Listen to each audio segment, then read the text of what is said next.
Max Kershaw to you. Who airport sushi themselves the worst this weekend? Happens to the best of us, Is there any weakness to the San Francisco football team? That's the question I start with. Is Brock Purdy the MVP? That's where we start. I don't need to say any more after Niners 42, Cowboys 10. Bill Barnwell, around the horn to you on what you witnessed last night. I witnessed Brock Purdy prove yet again that he's just not another plug-and-play Niners quarterback. He's something different and something special. In addition to winning every single game he's played without having his elbow get blown out against the Eagles, Brock Purdy is now averaging more than 9 yards per attempt, completing more than 70% of his passes, and has not thrown an interception in his first 5 games, something only one other quarterback has done in the history of the National Football League. And the Niners, 5 games with 30 points or more to start their season, something they never did with Jimmy Garoppolo, Joe Montana, or Steve Young. Do you see a weakness in this team, Bill Barnwell? It was the offensive line was my concern, but they managed to block Micah Parsons and make him an irrelevant part of this football game. So their weaknesses don't seem like weaknesses to me when they are playing so well on the offensive side of the football. So yes, Brock Purdy is for real. No, this team does not have a weakness. Kevin Clark, to you on what you witnessed from the 49ers last night. To be the man, you got to beat the man, and the Niners are the best team in football, Tony. Well, you're still doing it. Yeah, I would ease up on that. It took no extra effort for the Dallas Cowboys' best players to be completely eradicated last night. The Niners made a very good football team, and the Cowboys still are that quit. They made them realize they're not the team that we thought they were or that they thought they were. This was an embarrassment. This shows you the gap at not only quarterback, but all through the roster. This was a disaster for the Cowboys, and it just showed you there may not even be on the second tier. The Cowboys may be a third-tier team, and the Niners are on a tier with just a couple other teams in this league right now. Talk to me more about the quarterback position with San Francisco, though, because there's adjacent conversations going on. Oh, another quarterback could come in here and do the same things. I even heard Mac Jones was another quarterback that could come in and do the same things today.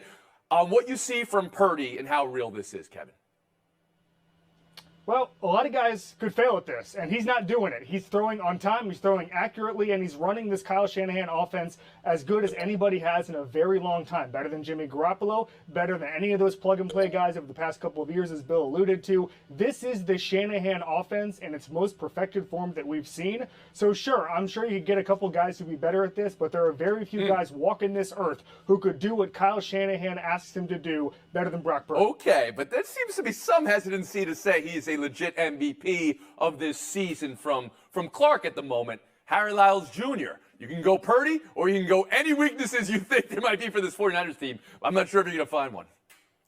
Yeah, I don't think there's any weaknesses. And honestly, I felt like last night was a good reminder of what this 49ers team is, and that is in a class of its own with the Philadelphia Eagles in the NFC. I think a lot of people remember that NFC Championship game last year and how ugly that got for San Francisco and sort of let that taste linger in their mouths a little bit. But to me, the thing that stood out about this game was, as my brother in Burgundy, Bill Barnwell, said, about Brock Purdy, because he's doing the things that you need to see out of him for somebody that you didn't have high expectations out of. One, he's making the easy plays. If you're going to be a good or a great quarterback in the league, you got to make those. He completed 13 of 15 passes to open receivers for 203 yards and 3 touchdowns. That is the best completion percentage for that since ESPN started tracking it in 2006. And then as far as the other plays, he's making the big plays too with air yards, 10 yards or more. He's completing 73% of those passes. So if he's doing those things, he already has a great team. Is he your MVP, Harry Lyles Jr.? Could he be the MVP of the league? I'm not ready to go there just yet because we've still seen great things out of Tua and Josh Allen, but he's on his way to becoming a great player. I'm going to stop and check tape and go back when I watch this show and replay, but I'm pretty sure, Harry, you said they are in a league of their own along with the Eagles, which means it's not a league of their own, and there's another team involved in that equation. Courtney Cronin, now I'll go to you. Could Brock Purdy be MVP of the league? He sure can. And the reason there's pause on putting him in that conversation is because there's 31 other teams that passed on him. So we take the Mr. Irrelevant tag that he still has attached to his name, and there's always a qualifier there. But what we can't deny here is how good he's been playing. A career-high 4 touchdowns last night, a 144.2 passer rating by the time he was pulled early in the fourth quarter. We're going to move on to the Cowboys, though, because have they reached a point with Dak Prescott where the mountain may be too large for them to climb, or it's a mountain they just don't have the tools to climb? And defensively, that mountain was avalanching on them. Kevin, you thought they were the best, but how do you consider Dak and the defense after this kind of loss? Well, the Cowboys have lost the edge at coaching, toughness, and overall talent. Other than that, they're totally fine. This was a disaster. It shows you that basically they've had years to get over the mountaintop in the NFC, and they haven't done anything to address it. They're still on the second tier. I thought year after year that they'd make some sort of leap. They've drafted okay. Dak Prescott is a very good quarterback, but they still can't get there. At some point, it becomes a philosophical, organizational problem. They can't get over the hump, and this is going to be another year of just exactly the same that we've seen. Bill Barnwell. Kevin's correct. This is a coaching failure from the Cowboys' perspective because the Niners shifted and the Cowboys did not react. The Niners typically one of the heaviest zone teams in all of football. Last night they came out and doubled their man coverage rate, took away the short game, the quick game from the Cowboys, and Dak Prescott did not react. 2 interceptions on tight window throws in the middle of the field and 1 deep overthrow. If you're Mike McCarthy and you fire Kellen Moore and you want to take over the offense, you have to have that counterpunch when you get something you don't expect. So you saw a schematic advantage for San Francisco last night. They made a move, and the coaching and all of Dallas, and Dak specifically, did not respond to that. But, Courtney, do we have even bigger philosophical issue here where Dak hits a wall and can't get through it? Yeah, and you know who's not helping him get through it? It's Mike McCarthy. What we saw missing from the game plan last night and the last couple of games is the lack of play action shots. They're not moving the ball downfield that way. It took Dak till week 2 before he threw his first passing touchdown. This isn't all on him. Of course, the turnovers are happening in inopportune times. He looked like the old Dak with the 3 interceptions last night, and then against Arizona, a game in which they lost, he throws that interception in the red zone. That's not entirely on him. That's on Mike McCarthy to a big part of this equation, but they're paying a good quarterback great quarterback money. And these are the things that accumulate when Jerry Jones is making a decision about the future of the quarterback position after this year. Remember, Trey Lance is there on the sideline. He might be the bridge quarterback to get this Dallas team past Dak Prescott if that's so you're going there a little bit, but if I were to ask Harry, do the Cowboys have a quarterback problem or a coaching problem, what would you say? I think it's closer to coaching. I mean, look, a lot of people whose name has brought up recently has been Kellen Moore. I don't think Kellen Moore makes up, 32-point difference last night. However, the thing with this Cowboys team is they've always been good or solid. The great teams travel well. The Cowboys don't travel well. A lot of the reasons that Kevin said that this was one of the better teams in the NFL, he was correct for. Like, a lot of the things that they show at home are great. The problem is when they get on the road, they score 12 less points per game and they give up 17 more. You're not going to win football games that way. And I think a lot of your team not traveling well has to do with coaching and your rhythms and things like that. But again, I feel like this is why that they are a good team, not a great team. And we didn't even get to the other side of the ball, though. A number 1 or number 2 defense allowing 42. I'll give you the last word, Casey. You can go on that or back on Dak.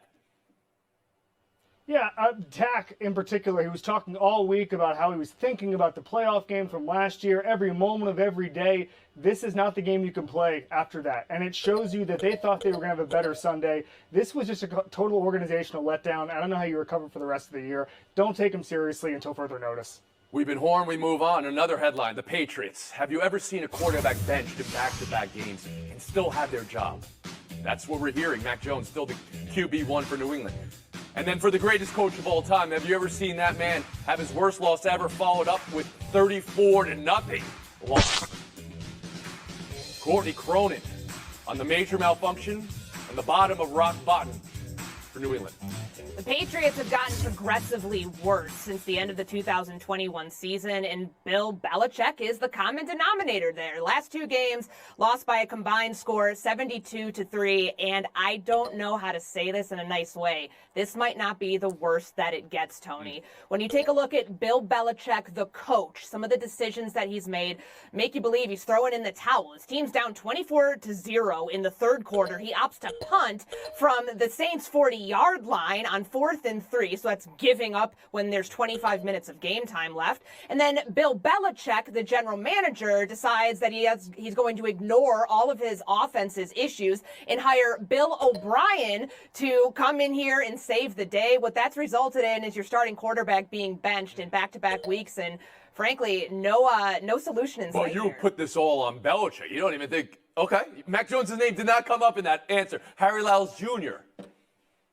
I think it's a mix of everything, but it starts with Bill Belichick, the GM. Look, a lot of the decisions that he has made over the years have not been the best, but you've been able to make up for it because you had number 12 back there, right? Like, that is completely different than having Mac Jones at quarterback. And even those early dynasty Patriots teams, they were known for defense. Like, Tom Brady had to develop into the quarterback that he became so you can make up for that lack of personnel. When you look at their skill group, there's nobody that you look at on there and you're like, okay, well, no, there's a lot of potential there. So to me, this starts with Bill Belichick, the GM. The interesting part now is going to see how much leeway does he still have from 2 decades of success and 6 Super Bowls. Kevin, I'm going to tweak the question a little bit to you, all right? We do know a game evolves over a generation, and now we're dealing with 20, 30-plus years of incredible success. But as the game evolved, where do you see Belichick fitting into today's game? Nowhere good.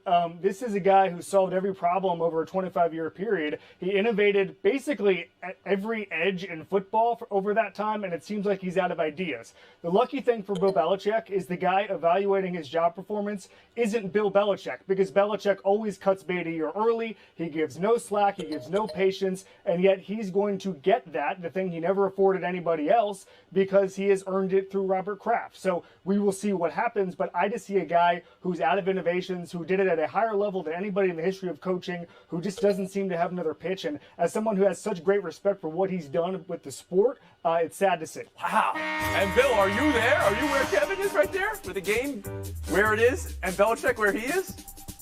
Changes have to happen. Kevin is absolutely correct. This coaching staff needs fresh blood. They're full of people who either Belichick coached, Belichick who played for Belichick, or who are Belichick's children. They have to bring in some fresh blood to revitalize their ideas. None of you really Under even Belichick. talked about the starting quarterback being benched twice in 2 weeks. Just look at it. All right, fine. So it's like Belichick did a Pythagorean theorem, and now we're up to a different multi-dimensional calculus in the NFL. Is that what it is? I don't know. That's my guy Milton from Love is Blind who said that. Buy or sell's next. I just liked a lot. Some terrible ways to lose this weekend, but check out this Russell Wilson killer turnover. Jets 31, Broncos 21. Buy or sell the Nathaniel Hackett grudge being the decider in this game. The Jets gave him the game ball. Courtney, around the horn to you. I guess I'll sell that it was the deciding factor. It certainly meant a lot to this team. Robert Saleh made sure to mention the exact yardage total that this offense put up on Denver, 407 yards to be exact. But it wasn't particularly a great performance. They were 0 for 5 in the red zone. They did chip away at Denver's terrible run defense, and Zach Wilson threw that interception in Denver territory late in the fourth quarter. But you could see on Nathaniel Hackett's face, as much as he didn't want to admit it during the week, how much this meant to him on the side. Harry Lyles Jr. Tony, I'm selling the grudge had anything to do with it. Look, this matchup seemed great before the season started, right when we thought the Jets were going to be contenders with Aaron Rodgers, when we thought Sean Payton might be able to fix Russell Wilson, that we would have this beautiful, great game, and instead we had a beauty contest between 2 incredibly ugly contestants. Like, Zach Wilson did something bad, and then Russell Wilson just did something worse, and that's the way the game went, and to me, that had nothing to do with the grudge. It was just a bad football game. Clark? I am buying the Nathaniel Hackett redemption narrative. Sean Payton has now lost to 3 ex-Broncos coaches. And Yeah, bad word. It's okay. Walk through it. tell me what in this season, he's lost to 3 ex-Broncos coaches. He's losing to another ex-Broncos coach, Vance Joseph, every single week because he's a defensive coordinator who keeps giving up all these points. This is a disaster. It's qualifying as the worst coaching job in football history by Sean Payton's measure. And by the way, because of that, Mario Cristobal owes him a gift. Oh, we'll get to the you. Don't worry. Bill Barnwell, how about you? I'm buying that Sean Payton got out-coached in this game and outthought his scenario. He even came out after this game and said, we abandoned the run too quickly. You can't do that when you call out the opposing coach for being terrible at his job, especially after your defense blows its 3rd halftime lead in 5 weeks. And the offense, for the Jets, not exactly the highest offense in football, goes off in the second half. They run for 150 yards. Zach Wilson is 7 of 9 for over 100 yards. This was an embarrassment of a defeat for the Broncos, and it does come down to, more so than Russell Wilson, Sean Payton and their coaching staff. Fire Sale 2 baseball. Do the Phillies have Atlanta's number? They beat Strider in Game 1, and they shut out the best lineup in baseball. Game 2 is in an hour. It's Wheeler versus Fried. Wow. Late game tonight, Dodgers Diamondbacks. Can LA recover after the Kershaw devastation Saturday? Worst postseason start of all time. Fans were throwing away his jerseys. Just 2 games today. Other series paused, with Texas up 2 on Baltimore, Minnesota, and Houston split. Harry, what result from the weekend meant most to you? Tony, it'll be as no shock. I'm going to go with the Atlanta Braves here, but hear me out. It's because they were shut out. They hadn't been shut out in 124 consecutive games. This is something that this Atlanta Braves team has done well all season, is score runs, and you wasted a Spencer Strider outing. A lot of people felt like the Braves should have gone out and got another arm for the postseason. If your bats go dry right now, there's no solving that. So to me, the Braves really got to get this thing right tonight. Must-win game tonight. Kevin Clark, how about you? It's the Phillies. Crowd is as good as there is in baseball right now. Feel like a team of destiny. I'd say Harry mentioned the Braves getting shut out. All of these good teams are struggling. Any team that won over 92 games this year is 0-7 so far in the playoffs as of this recording. And you're not allowed to blame rust. This is just teams flopping. Skill issue, guys. Play better. Is that right? Every team with over 92 wins has lost this postseason. Bill Barnwell, what was the takeaway from this weekend? I'll go with the Twins getting the most out of their stars. They stayed put at the trade deadline, did not add pieces because they came out and said, our stars have to play better. Well, look at what happened here. Carlos Correa, who was so good defensively in the first round, 3 hits, 3 RBIs. They get 7 innings from their starting pitching with shutout there. They are impressive. Their stars have to play well for them to win this series against the Astros. So far, they have. And Courtney Cronin. Dave Roberts said that Clayton Kershaw felt the best that he had in all months, in the last few months. I'd like to know how he would perform if this was the worst that he felt. 5 hits, 5 runs allowed before recording an out before he got pulled. That's the first pitcher in postseason history to have a feat like that. He's no stranger to struggles in the postseason, but this was just straight out bad with a capital B for Clayton Kershaw. It defies logic. The best pitcher of a generation has had struggles in the postseason. And even now, it still sinks deeper. The weekend that Bill Plaschke wrote a column saying they were guaranteed to win the World Series. Courtney Cronin, Kevin Clark, thanks for your time today. Harry Lyles Jr., Bill Barnwell, that's our showdown next. Bill, take a knee and show. Aces 99, Liberty 82. Complete domination by Vegas in the second half. And everybody was watching for Stewart versus Wilson, Wilson versus Stewart. The production Las Vegas got from Young, Plum, Gray put them over the top. Bill, does a win like this change how you think the series might go? It does, Tony, for the exact reason you just mentioned. A'ja Wilson only had 19 points in this game. 3 other Aces players go for 20+. What happens when A'ja Wilson takes over this series? Harry Lyles Jr. This doesn't change it for me, Tony. This was always going to be about the Aces. I know the storyline has been we've got 2 super teams. One was created last offseason. The other drafted players in 2017, 18, and 19. The Aces are built for this.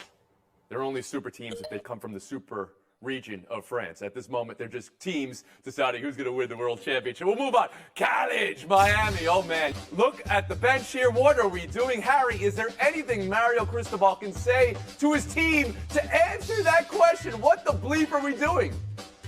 No, Tony, and even if there was, they certainly don't want to hear it. But let's also give Georgia Tech some credit here. Haynes King makes the 44-yard touchdown pass, and there's one team in FBS to have 3 wins on the road against ranked opponents, and it's the Georgia Tech Yellow Jackets. Bill Barnwell.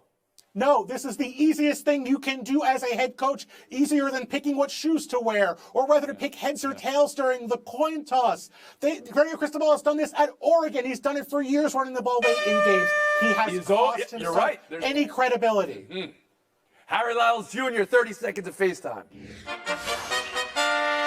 The biggest game of the college football weekend happened in Dallas, Texas, Oklahoma. Dylan Gabriel led an incredible game to lead Oklahoma to victory. I have seen him grow over the years. The first sideline game I did was 2021 UCF against Boise State. 3-hour lightning delay. He took incredible hits in that game, led his team to a 21-point comeback.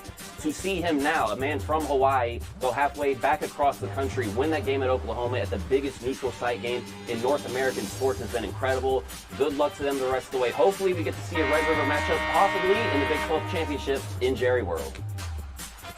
All right, Kevin Clark, this is the same place. Let it all